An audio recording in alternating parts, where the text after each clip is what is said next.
When you leave people that are making a living based upon real estate and things like that, they're really trying to do the right thing, but you're not giving them anything. You're telling them to scale a mountain and you're giving them no equipment to do so. That's bad leadership. From Christianity Today, you're listening to The Bulletin, a podcast about the people, events, and issues that are shaping our world. I'm Clarissa Mall, producer of The Bulletin. It's springtime and sun's out, guns out. It seems like everybody wants to flex some muscle these days. In this episode, Mike Cosper and I are talking about sunny Florida's controversial new laws restricting Chinese citizens, the global growth of the Right to Die movement, and dogs, our own and Kristi Noem's to be exact. Will Trump throw Noem a bone and pick her as his running mate? I'm like a dog with two tails when it comes to today's show, so let's get started. Hey there, listeners. I'm so glad to have you along for the ride with us today. Mike Cosper's in the house with me. Hey, Mike. Hey, good to be here. We've got Scott Welch with us. Scott is joining us from Global Bridge Builders. It's a firm that focuses on organizational development and culture and inclusion. Scott, thanks so much for weighing in on this topic today. No, great to be here. Thanks for the invitation. This week, attorneys filed a suit contending that a Florida law that restricted Chinese citizens from purchasing real estate violated the Fair Housing Act. This was a law that was put into place last year by Governor Ron DeSantis, along with another law that restricted hiring Chinese citizens as well as citizens from some other countries in Florida universities. Mike, could you just give us an overview of what are these laws? Why have they caused controversy? Who they're aimed at? Yeah, I see you're going to the Florida man for the Florida That's right, laws. yes. I grew up down here. This is my home state. It's interesting. So DeSantis has made a name for himself by kind of pioneering this sort of thing, pioneering laws and pioneering issues that will tend to grab Fox News headlines in particular. For a lot of Fox watchers, the fear of China as a rising global power has been a big concern. And that's not without good reason. I mean, the rise of China as a global power has been a significant concern to national security watchers for a long time, particularly under Xi. Xi has turned China into a more and more authoritarian, more and more militant regime, for sure. I think it's important to note a few things about all of this. There's sort of the rhetoric around the law, there's the fear about the law, and then there's the law itself. The law itself is actually pretty narrow in terms of targeting people who are members of the Chinese Communist Party and citizens of the People's Republic of China who are not also dual citizens, right?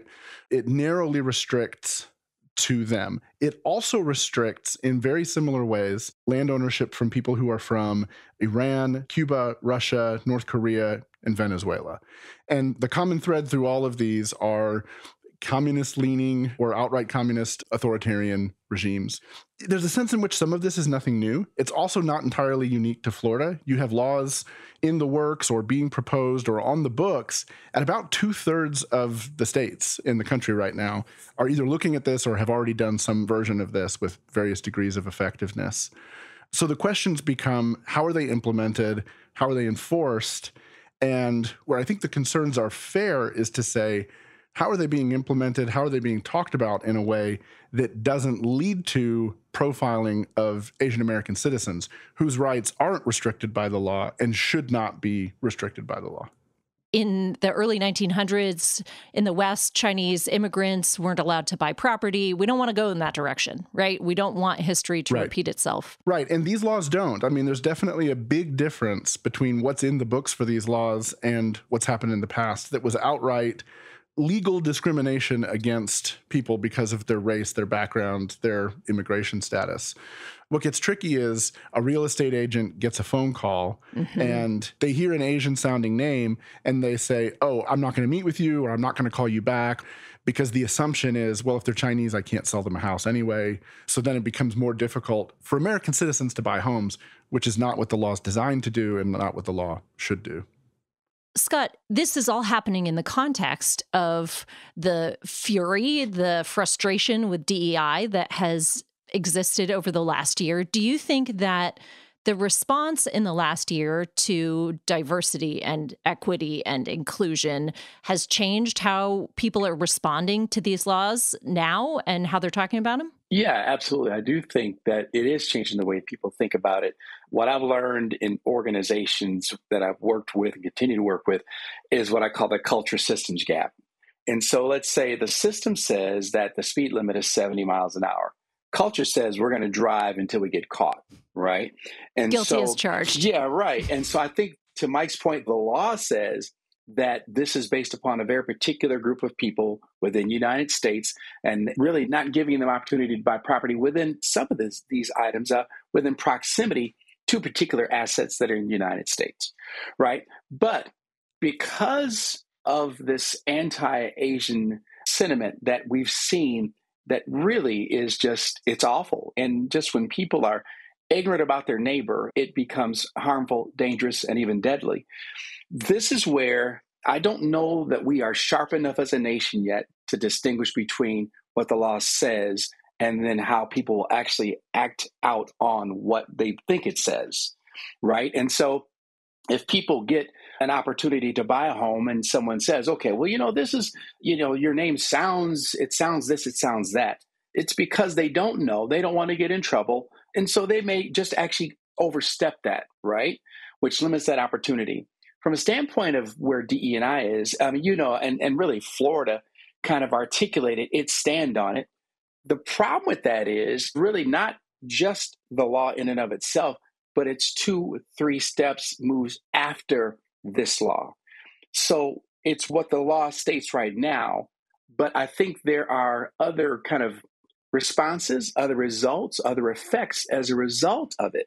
I mean, it's certainly going to really do something seriously to the tax base. It's going to prohibit investment. The whole idea of innovation is around heterogeneity and heterogeneous teams. And so when you knock out a population of people from coming to the table, contributing to solutions that can actually make an environment, a state, a nation better, you lose out on part of your brain. That's, I think, one of the things that even people miss out when they talk about DE&I. DE&I is not just so we can sit in a beautiful circle and say we are the world and kumbaya. The power of DE&I is innovation. And science and studies show that homogeneous groups are just not as innovative. And heterogeneous groups are more innovative when they're managed properly. And so this is one of those particular laws where it can really easily be overstepped. And really for our Asian brothers and sisters, it can exacerbate kind of this anti-sentiment against them in the first place. I would also say that we need to be on the lookout on behalf of our Asian brothers and sisters as well, because we know people do stupid things. Let's talk a little bit more about that innovation piece, because these laws aren't only about real estate and agricultural property, they're also about hiring at universities. This is research in American institutions, and that piece I kind of wonder about. Do we want Chinese nationals working side by side with Americans on proprietary information? Do you want them managing the IT at your company when there are security issues that are surrounding the work that you do? Thinking about like chemical companies or IT companies. What does Chinese espionage, let's take away the fear piece of it a little bit and say, what does it actually look like today in international business? Those are very real questions and concerns, Clarissa. I agree with posing those questions because we know that all countries that are outside of the United States don't have our best interests at heart. We understand that. And we certainly know that there are factions within China, they don't have our best interests at heart, right? And so that is where that becomes a real concern. And it's important for people to understand that we have to really have a filter as a nation, as it relates to intellectual property and sharing of those ideas. And those are very real concerns. But we have to be careful to not let it bleed over into profiling. We have to understand that's a real thing, because that is where the heart of humanity comes out. That's where it becomes something that is contrary to the word. But again, it's just bad citizenship. So it's a careful balance. One of the things that would be interesting to see where this goes over the next several years is that oftentimes a law gets passed, the unforeseen consequences emerge, and then the state has to correct course in order to do it. Right. The bummer about this is that some of the quote unquote unforeseen consequences are entirely foreseeable. The fact that people are going to be doing racial profiling, yes, the suspicion of that is entirely foreseeable.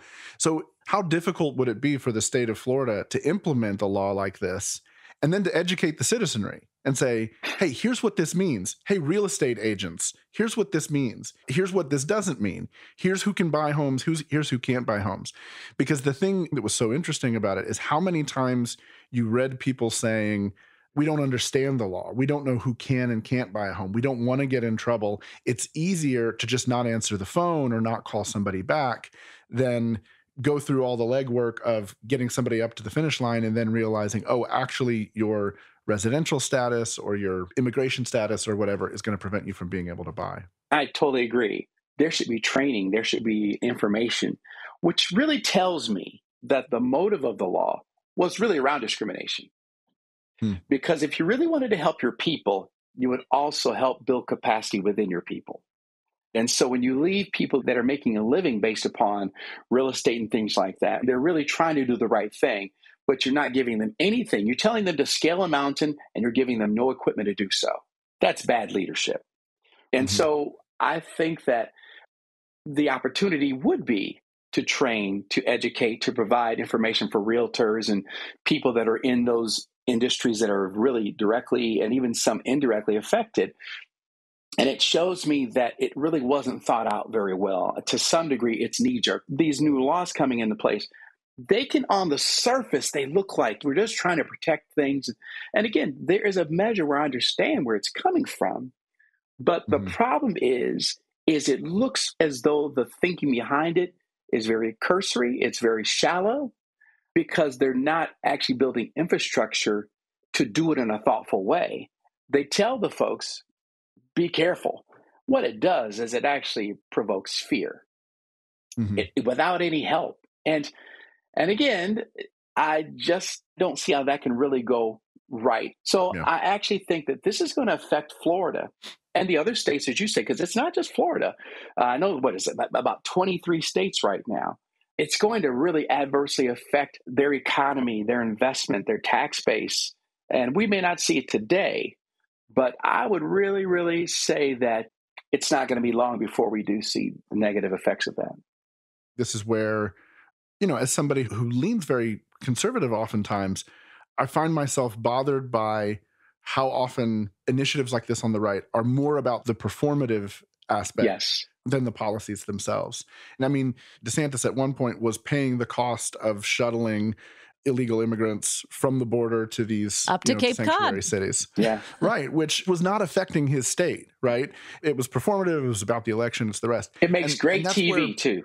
It makes great TV. And I think that's what's troubling about this, because there are real issues here. Yes. There are national security issues here. But implemented poorly, the more likely outcome is that this law gets stripped back because of overreach, because of poor reactions, rather than implemented in a way that's actually helpful to the state, the economy, everything else. Do either of you think that China cares at all?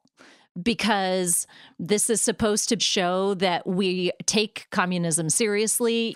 Just this last week, we've imposed sanctions on nearly 300 international suppliers. So we're doing some geopolitical maneuvering here. We have increased our military presence in Asia to support Taiwan.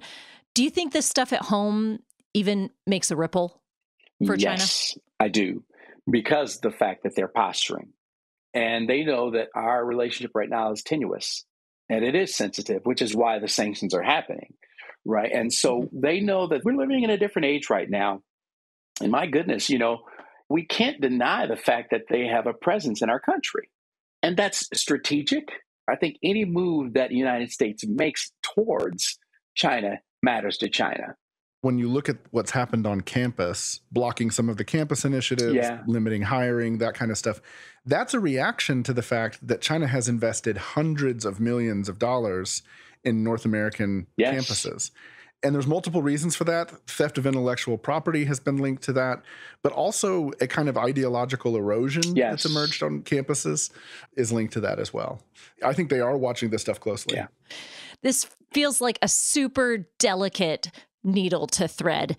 How do you think Christians should be responding to Asian brothers and sisters, specifically in the workplace, who others might be viewing with suspicion right now? I think that we need to be better at understanding who we are first. Are we culture first or are we Christocentric first? And based upon that response, are we going to go towards our political and denominational ideation, or are we going to go towards the scripture? We have to have a better ear, a listening ear, and a heart to have conversation. Some things are just flat out long form, and they will always be long form, and we need to take the time to let that work.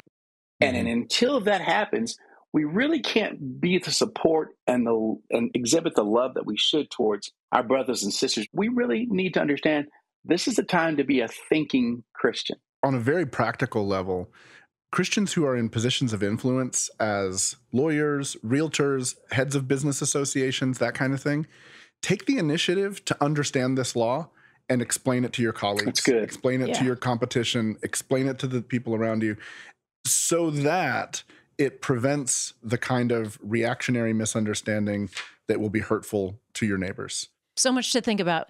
Thanks so much, Scott, for being with us and this great conversation. We will be right back.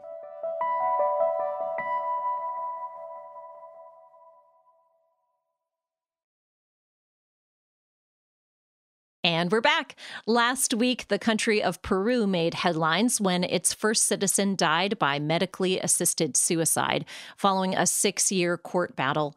Ana Estrada was a 47-year-old psychologist with a degenerative disease that had left her bedridden and breathing with a ventilator. And while euthanasia is technically illegal in Peru, Ms. Estrada got an exemption 2 years ago, and this past week, she determined it was time to take her life.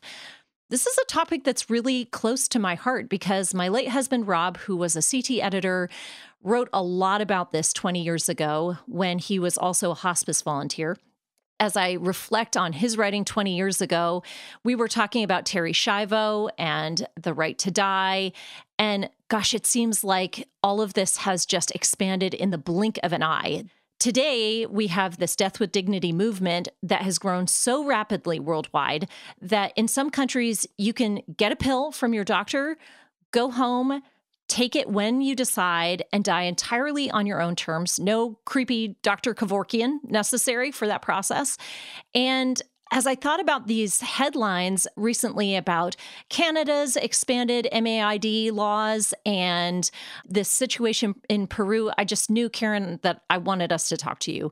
Karen is the author of The Evangelical Imagination and On Reading Well, among other titles. She writes for us here at CT and is a columnist at Religion News Service. Thanks for being with us, Karen. Thanks so much for having me. And it's such a serious but important topic, too.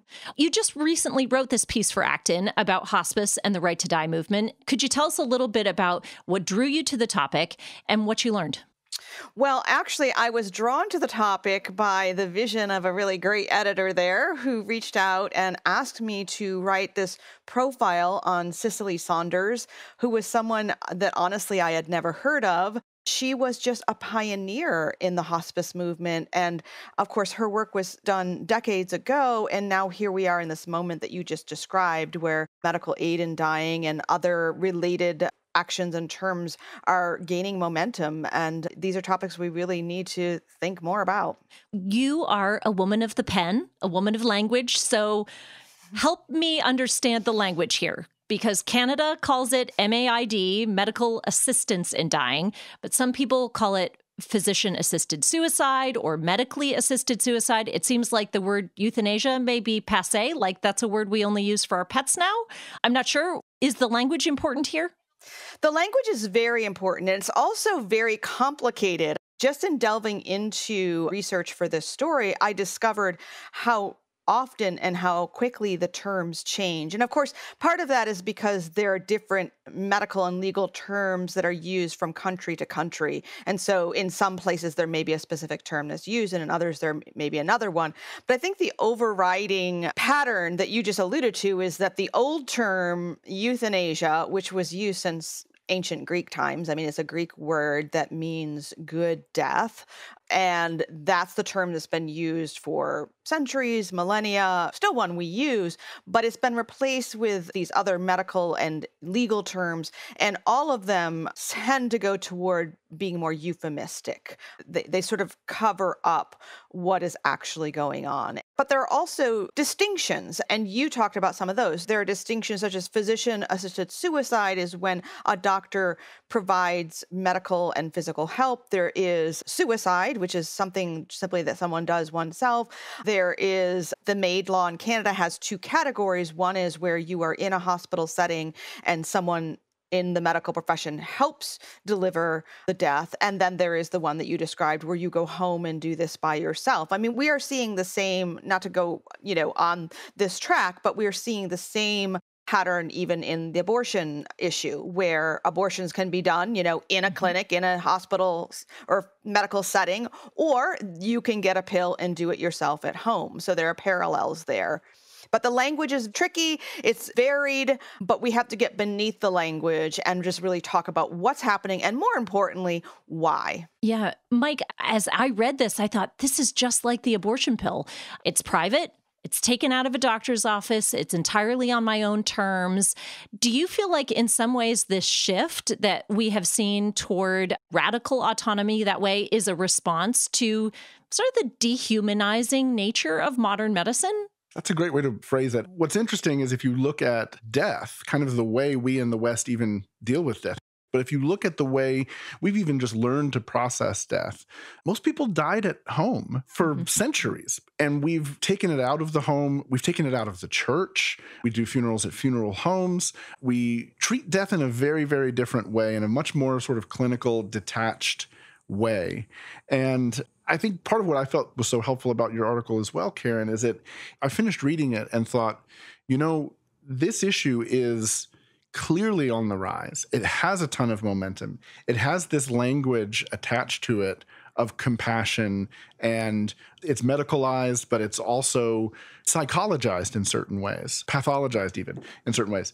And what I wonder about is if we aren't watching sort of unfold before our eyes something very similar to what happened with the Dobbs decision, which is that the culture is changing very, very rapidly, and the language is changing, and the technology is changing, and the pro-life movement is sort of narrowly focused on policies in ways that is leaving them unprepared for whatever is going to come next downstream from all of us. Karen, you talk about comfort in your piece. We've expanded palliative care. We've got better mental health care and organizations like hospice. Are we still failing at being a comforting people? I mean, I think that we are, but part of the issue is, as both of you alluded to, is that this radical autonomy and the sense of control that we want to have over every aspect of our lives. And we also, I say this as a good Protestant, we Protestants don't have a very robust theology of suffering. Again, of course, we don't want anyone to suffer unnecessarily, and we don't want to prolong suffering. But part of the technology that we have now are ways to alleviate the suffering. And so we can alleviate suffering, and we can refuse to artificially prolong life. But there's a big difference between that and hastening the end of life. And so we just aren't talking enough about that space in between, and we aren't talking about the meaning of suffering and how much we benefit and gain when we care for other people and we allow ourselves to be cared for. That's a hard thing for us to do in this sort of individualistic, rugged American country or anywhere. A few years ago, I heard an entrepreneur named Jessica Kim talking about this. Jessica founded a company called Ayana Care, which stands for I Am Not Alone. And it's evolved since she founded it. It's a more holistic care kind of company. But she founded the company because she was the primary caregiver for her mother when her mother was dying.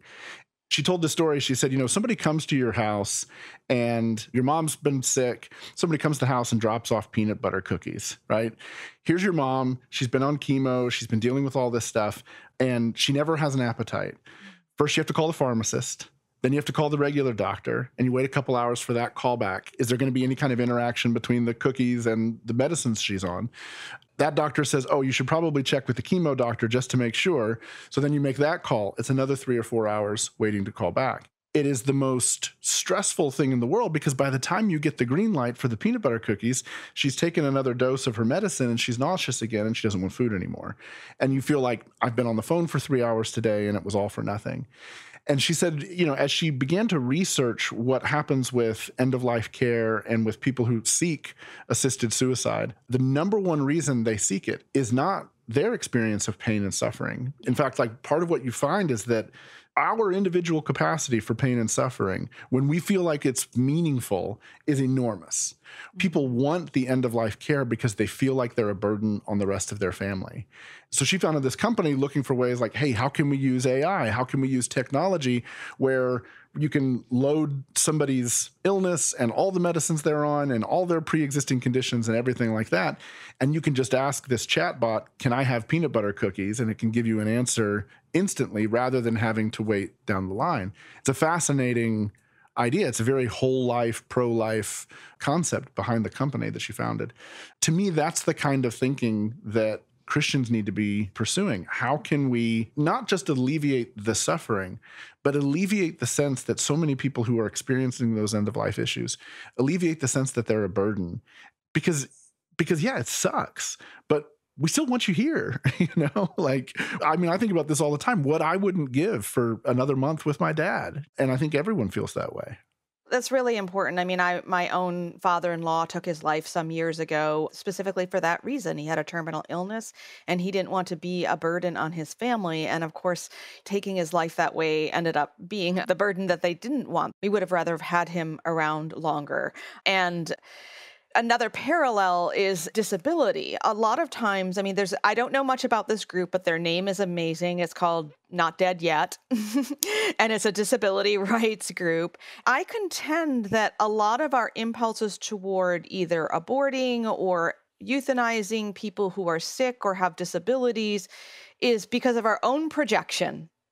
Thinking, oh, we wouldn't want to live like that because we can't imagine living like that. Well, we can't imagine it because that isn't our life. But those who are living those lives, for the most part, do want to live. And so much of it is our own inability to imagine, to have a moral imagination that accommodates our own suffering, other people's sufferings, and how much more we have to gain and benefit from each other, even in the face of suffering. So I kind of want to push back on that a little bit, because I watched this absolutely heartbreaking interview with a Canadian woman who had lived for 40 years with an eating disorder. And she is just waiting for the moment when the MAID laws in Canada will be extended to those solely with mental illness. It was supposed to be in March of this year. They've now pushed it back for another 3 years for evaluation.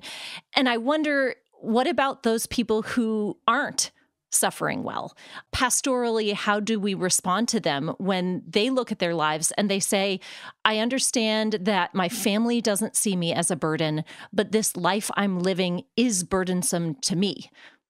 No one wants to suffer. I don't want to suffer. And so it's easy to say when we're in the midst of not suffering. But again, if we don't teach and have and share with one another a theology of suffering, or even just a philosophy of suffering and the meaning of suffering, then we're not prepared for suffering when it does happen to us, because it's inevitable. We are all going to die.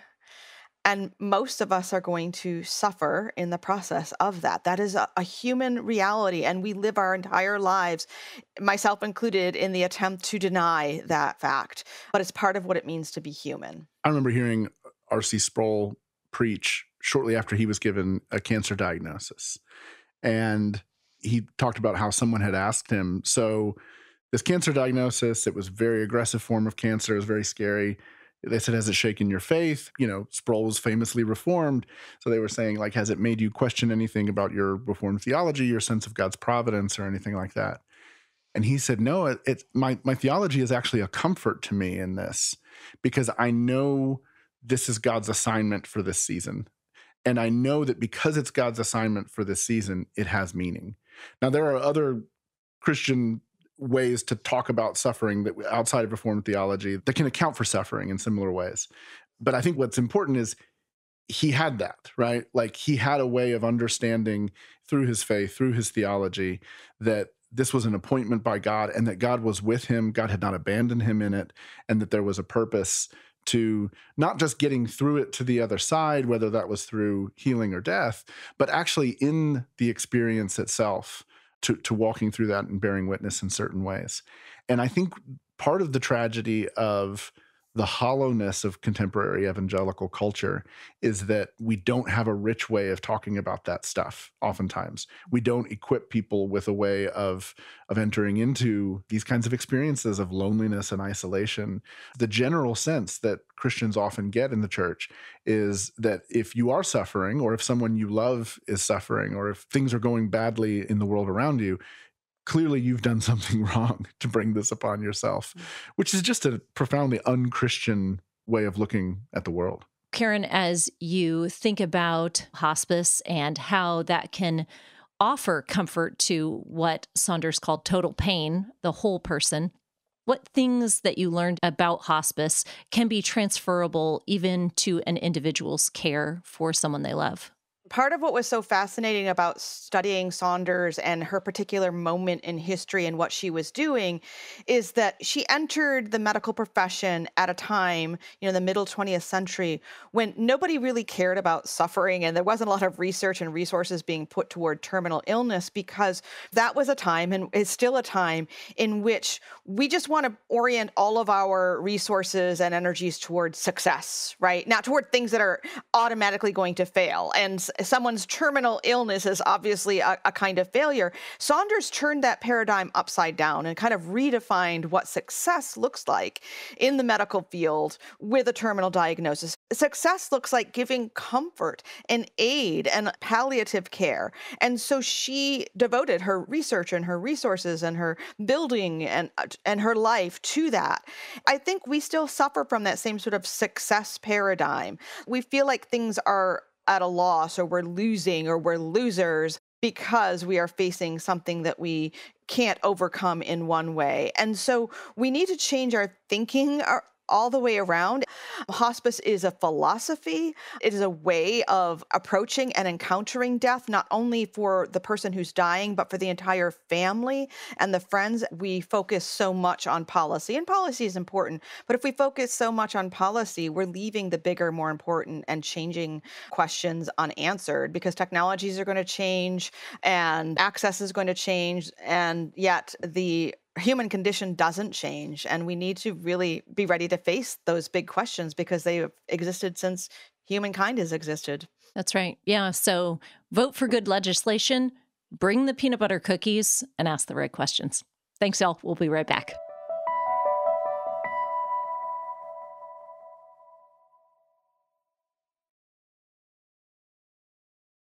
I'm back with Mike and Karen, and yes, we're going to talk about dogs and Republicans, from morning TV to late night jokesters. South Dakota Governor Kristi Noem, she's been making the rounds to promote her new book, No Going Back, except the book tour hasn't been quite what she expected. What has most people talking is a story that Noem included in the book of killing her 14-month-old wire-haired pointer, we could pause so everyone can gasp, who she described as having an aggressive personality. After a hunting trip that went badly and an unfortunate chicken snatching at a neighbor's farm, the puppy Cricket meets her unfortunate end when Noem takes her to a gravel pit on her property and shoots her. I think between the three of us, we've got 6 dogs. Mike, you've got 2, is that right? That's right. I've got 2 Labradoodles, Meatball and Rosie. When we got the dogs, I said, I want the laziest one, because I didn't want a work dog. I didn't want a hunting dog, because I don't have the energy for a work dog and a hunting dog. I have a dog who literally, if I try to take him on a walk, he lays down in the yard about 2 houses down, because he's just done. That's the kind of dog that I wanted. Clearly, that's the kind of dog Kristi Noem needed, but she wanted like a cool hunting dog, and she did not know how to care for the hunting dog. Anyway. So I have 2. Shalane sounds a lot like she would be happy in Mike's house. She likes to lie around. She does not like going outside in the rain. She's from LA, so she's a little bit bougie. Then I've got Belladonna Baggins, who came to us. She was a COVID puppy, and she is the daughter of Old Took. She's a pit bull mix, so she is mighty lively. But Karen, you do have 2 hunting dogs, right? That's right. I have a German short-haired pointer and a Weimaraner. Now, the Weimaraner is the hunting dog reject. She wasn't trained well, so she doesn't know how to hunt because contrary to what Kristi seems to think, you do actually have to train bird dogs. They have an instinct, but they have to be trained as well. So they are very high energy, although now they're both 10 this year, so they're slowing down a little bit. Governor Noem, she talks about killing this dog, Cricket, but she also talks about killing a goat she described as rancid and musky, but nobody's talking about the goat. And I looked on Instagram and there are 19.1 million hashtag entries for hashtag dog mom. So when we hear, Kristi talking about Cricket, are we so worked up because we feel like she's killing a family member? Last section of the show, we talked about euthanasia with people, which is a completely different moral category. When we're talking about animals, obviously euthanizing animals is a common practice that we use to be responsible owners. But when we do such a thing, whether it's because of the dog's health or because of aggression, it is not something that is celebrated and bragged about. Whether it's justified or not, that's a different part of this story. I do not think it was, but it says something about you that you include this in your book as kind of a bragging point that you shot this animal in your gravel pit, whether it's the dog or the goat. I'm someone who grew up on a small farm. We ate our goat after having it slaughtered. I have no objection to that, but we didn't take it into a gravel pit, shoot it twice, and then not eat it. There's something greatly wrong in the whole context of the story besides the particular nuances of how this dog and this goat should have been treated. Now, Mike, she left it out of the first book, this anecdote, because the editors said, don't put this in. This is going to kill your popularity. But she put it in this time. Why? Well, Kristi was considered by many to be kind of a top tier candidate for Donald Trump's vice presidential pick for this election. When you think about what it takes to get on not just Trump's radar, but the Republican Party's radar right now. There are other stories that she shares in the book that have been called into question. At one point in the book, she talks about meeting Kim Jong-un and having this standoff with him. It clearly did not happen. It's been debunked about 18 different ways. And again, it kind of comes back to this performative nature of politics, particularly the performative nature of Republican politics right now, which is about posturing to a certain kind of audience in a certain way. Noem clearly miscalculated, and she knows she miscalculated because she keeps kind of trying to sort of recalibrate the story, the reasons for the shooting. Actually, the ghostwriter put that in there. I didn't want it in there. She's Cruella de Vil saying, look, guys, you shoot one puppy and everybody gets mad. And it's like, yeah, you shot a 14-month-old dog. And clearly, from the brief excerpts of it that I've read as well, you shot this dog because you were incompetent to raise it properly and understand what dogs need. They need a certain kind of training. They need a certain kind of exercise. When you read what's in the book, very clearly this is a dog that was under-exercised and under-trained. And so she's performing to the world how tough she is, that she took this dog that she failed, in a sense, as an owner, and took it to a gravel pit and shot it. And again, it's the bragging rights. What I think she miscalculated was in all the ways that the Overton window has moved around what we think for our politicians. They can sleep with porn stars and pay them off. They can try to steal an election. They can do all kinds of stuff, but you still can't shoot puppies. It seems like she's in this now increasingly long line of Republican female politicians who seem to play the political game by mixing Western standards of beauty with an almost macho toughness. I think of Sarah Palin, who said, the difference between a hockey mom and a pit bull was lipstick. An LA columnist this week said performative cruelty and pouty lips are what it takes to succeed as a woman in the party of Trump. Why do you think Republican women need to be macho? The obvious answer is that the Republican Party today, the conservative movement, is a movement of manly men and machismo. To be a woman who fits in with that, then you have to be the kind of woman that they uphold and idealize, I guess. It's a very sad commentary. As someone, again, to be clear, I was a lifelong Republican and conservative up until a few years ago. And so whether they've changed or something's just been revealed, that's a question I can't answer. But this is not what I ever believed that conservatism was, but that's what it is today. So we have to deal with it.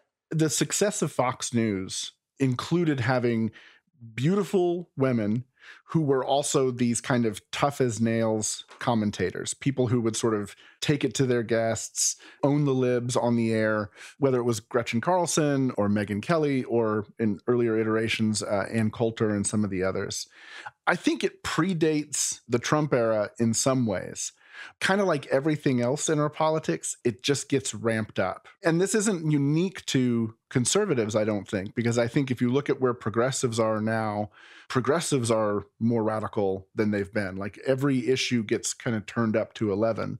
I think one reason why it's been ramped up is the nature of social media. Everybody's life has to sort of be lived and performed like it's a television show or like it's a movie. How do you break through the noise? You have to be more beautiful or more radical or more scandalous or more aggressive. So for Marjorie Taylor Greene, it's how outrageous can I be and how many pull-ups can I do in my next TikTok video or whatever. For Noem wanted to cut through with a story that showed the will of Kaiser Soze. I'm willing to do absolutely anything. So I'm going to go pick a fight with Kim Jong-un and I'm going to go shoot my dog. She got the headlines that she wanted, but not for the reason that she expected. It seems like for a woman in the Republican Party, if you're tough, then you can be seen as sort of a superhero fantasy. I think about that Real Women of America calendar with Republican women dressed scantily clad in, bathing suits or carrying guns. Or both. Or both, yes. And that way I don't have to think of you as a human, because if I have to think of you as a human, I have to take seriously what Trump has done to women. And there is such a disconnect there that I can't handle that dissonance.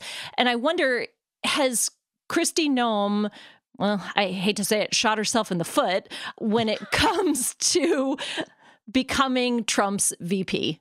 Is this even too much for him? I don't think there's such thing as too much in American politics right now. Okay. People seem able to recover from absolutely anything. How many times have we said, whether it's about Trump or about Biden, I don't know how he continues from here. I don't know how he runs for a second term with the things that people have said about his health and his mental acuity and all of this. There's been 1,800 variations of that regarding Donald Trump for the last 8 years. So people have been able to recover from almost anything. Doesn't mean that she will. Is it possible for her to? Yeah, because at this point, it just seems like you can recover from just about anything. So, Karen, you've spent a lot of years in a university setting. There's still young women who are poli-sci majors. They're still going into law. What would you say to one of those students when the landscape is filled with these kinds of women that almost feel like caricatures? They need to determine as certainly as one can that it is a calling. We're so politicized, everything is so corrupt right now that we really do have to go in with our eyes open and be humble and just sort of go one step at a time. I think start small and step forward as each step seems to be the logical next direction. We do need people of courage and integrity to step into these spaces, but the problems that we have are not going to change overnight. So we need to be long haulers and we need to be people of integrity and courage. And again, the most important thing is we've got to have our eyes open to reality. Yeah. We just had a whole issue in CT on complementarianism and egalitarianism for folks who are in the church. They're looking at these caricatures of femininity and masculinity. What's the intersection there to produce a really helpful new narrative for Christians who need something beyond the categories that they're seeing in politics and the media? Again, having our eyes open. We need to remember that those two categories, as they are used today, complementarian and egalitarian, were invented in the late 1980s. They are not part of the historic, traditional, small o Orthodox Church. They were a reaction to the feminism of the latter 20th century. And so anything that is reactionary is going to be limited and flawed from the get-go. So we are seeing sort of the depletion of these categories. They cannot bear the weight that they've been forced to carry.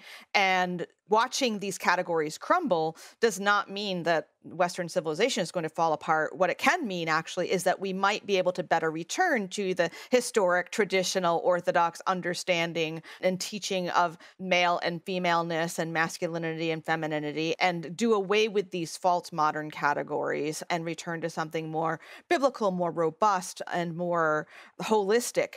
And let us reclaim what God really designed and describes in the Bible that is lasting through all human civilizations, not just some moment in 20th century American history. You could have a fascinating parallel conversation to the one we've just had about what masculinity looks like in our politics right now. Because it's a mess. It's so confused. Conservatives, who are quote unquote guardians of American values of family and everything else, have lost sight of a vision for godly masculinity that looks anything like what I grew up with. Conservatives are very, very quick to lament what's happened to gender identity and sexuality that's coming from the left and from progressives. And I'm quick to complain about those things. I complain about them all the time on this show. But we are not offering a positive, constructive model from the other direction at this point.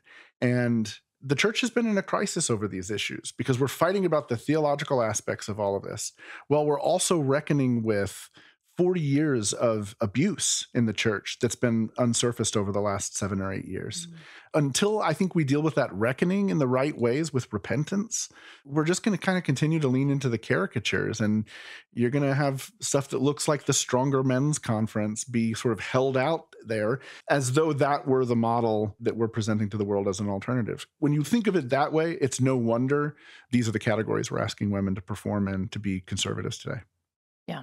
Well, Trump has mentioned Kristi and Tim Scott by name as potential VP candidates. And there was that group of hopefuls who gathered at Camp Mar-a-Lago last week. Who do you think he's going to pick and why? I'm going to guess close to home. Tim Scott is speaking at my former institution, Liberty University, as the commencement speaker. And so around here, all eyes are on him. So that's going to be my guess. I'm going to write one in. I think it's going to be Doug Burgum. I think there's momentum around Burgum. He's someone who has proven a willingness to kind of conform to the Trump agenda over the last several months. He endorsed Trump the moment he dropped out of the race. He's the kind of candidate who can calm the base and not steal the spotlight. I do think Kristi has shot herself in the foot. I don't think she's going to recover from this. And I think that Tim Scott has had a few cringeworthy moments in the press of late. Trump really values people who perform well on television. And I don't think Scott has passed that test for Trump. So that's why I think we'll look for the Bergmentum to get Doug Burgum in there. Well, I'm going to hold you to that, Mike, because you made some pretty big predictions about Nikki Haley, and we have tracked them on this show. There's proof. So I'm sure you have. Well, Karen, Mike, it has been great to spend time with you today. Thanks for being with us, listeners. We will see you next week. The Bulletin is a production of Christianity Today. It's executive produced by Eric Petrick and Mike Cosper. It's produced by Clarissa Mall and Matt Stevens. Post-production by TJ Hester. Our art for this episode is by Rick Schooks. Music by Dan Phelps. And social media by Kate Lucky. Thanks for listening.